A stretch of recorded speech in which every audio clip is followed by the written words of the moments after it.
मामला तो गांधी मैदान में ही निपटाया जाएगा।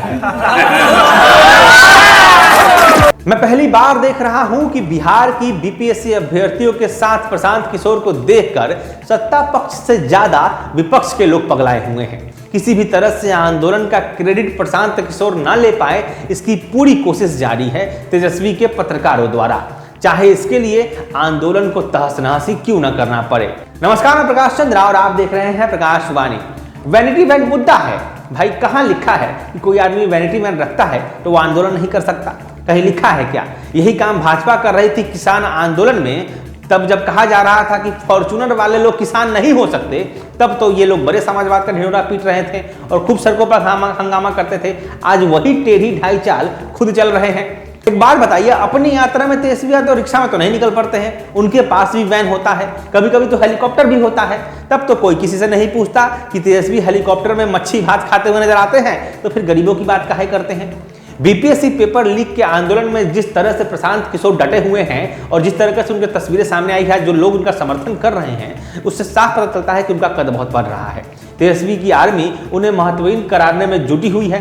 वो कहीं ना कहीं इशारा कर रहा है कि सत्ता में एनडीए रहे न रहे, लेकिन विपक्ष से आरजेडी साफ हो जाएगी। ठीक उसी तरह से जैसे दिल्ली से कांग्रेस साफ हो गई थी साल 2013 में।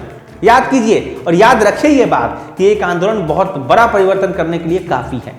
दिल्ली में अन्ना आंदोलन ने दिल्ली से कांग्रेस का सुपड़ा साफ कर दिया था। दिल्ली विधानसभा 2013 के चुनाव में अजय का अहंकार पालने वाली शीला दीक्षित की कांग्रेस 60 में से 8 सीटों पर सिमट गई थी। आम आदमी पार्टी ने विपक्ष को रिप्लेस कर दिया था। हालांकि पहले चुनाव में बीजेपी को सबसे ज्यादा सीट मिली थी, लेकिन मैं फिर वही कह रहा हूं कि विपक्ष रिप्लेस हो गया था। बिहार में प्रशांत किशोर नीतीश और भाजपा के गठबंधन को कितना नुकसान पहुंचा पाएंगे, ये बात वक्त बताएगा। लेकिन आरजेडी को विस्थापित करके खुद विपक्ष की भूमिका में आ जाएंगे, इसकी संभावना बहुत अधिक है। इस समीकरण के भी पर्याप्त कारण है। मुस्लिम मतदाताओं ने जनसुराज का रुख किया है, कुछ वोट ओवैसी काट खाएंगे। यह भी ध्यान रहे कि भाजपा ने बिहार को आरिफ मोहम्मद खान के रूप में मुस्लिम राज्यपाल भी दे दिया है, तो मुस्लिम वोट का तितर बितर होने की संभावना ज्यादा है। अब बचा यादव वोट, तो यादव वोट एकजुट है, लेकिन उसमें भी जो यादव ये समझ रहे हैं कि हम कितने भी बड़े हो जाए, लालू तेजस्वी या उनके बेटा बेटी से आगे नहीं निकल पाएंगे, वो भी प्रशांत किशोर का रुख कर रहे हैं। प्रशांत किशोर खुद इस मुद्दे को कई बार भुनाते हुए देखे गए हैं। ये लोग जात की भी राजनीति नहीं कर रहे हैं। मैं तो मन से रोज कह रहा हूँ, जात की राजनीति तो ये होती ना कि अगर मैं ब्राह्मण हूँ और मैं कहूँ कि भाई ब्राह्मण का सबसे अच्छा लड़का आगे बढ़ना चाहिए। लालू जी कहाँ कह रहे हैं कि यादव समाज का सबसे अच्छा व्यक्ति जो है वो आगे बढ़ना चाहिए। ये लोग ये कह रहे हैं कि हमारा लड़का आगे बढ़ना चाहिए, हमारा लड़का मुखिया होना चाहिए और आप हमारे जाति के हैं, इसलिए सब लोग आप हमको वोट दीजिए। बनिया वोटर व्यापक तौर पर मोदी के साथ हैं। ऐसे में लालू यादव नीतीश को ऑफर नहीं करेंगे तो फिर किसे करेंगे? क्योंकि तेजस्वी यादव का भविष्य देखकर तो उनको यही लग रहा है और वो अपने बेटे से यही कह रहे हैं कि तुमसे ना हो पाएगा, हमें तुम्हारे लक्षण बिल्कुल ठीक नहीं लग रहा है, तुमसे ना हो पाएगा। तो फिर दोस्तों, आपको क्या लगता है इस पूरे समीकरण में? हमें जरूर बताइएगा। प्रशांत किशोर का कद जिस तरह से बढ़ रहा है और नीतीश कुमार से ज्यादा आरजेडी जिस तरीके से प्रशांत किशोर को डिमीन करने में लगी हुई है, इसके पीछे कारण क्या है? क्योंकि देखिए, बीपीएससी का प्रोटेस्ट सरकार के खिलाफ चल रहा है। बीपीएससी नीतीश कुमार से इंसाफ मांग रहे हैं। बीपीएससी नीतीश कुमार से कह रहे हैं कि बीपीएससी के जो अभ्यर्थी हैं कि परीक्षाएं रद्द की जाए।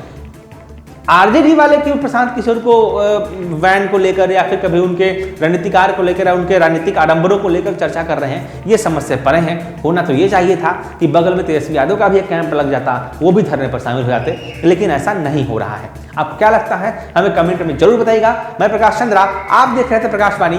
धन्यवाद। मामला तो गांधी मैदान में ही निपटाया जाएगा।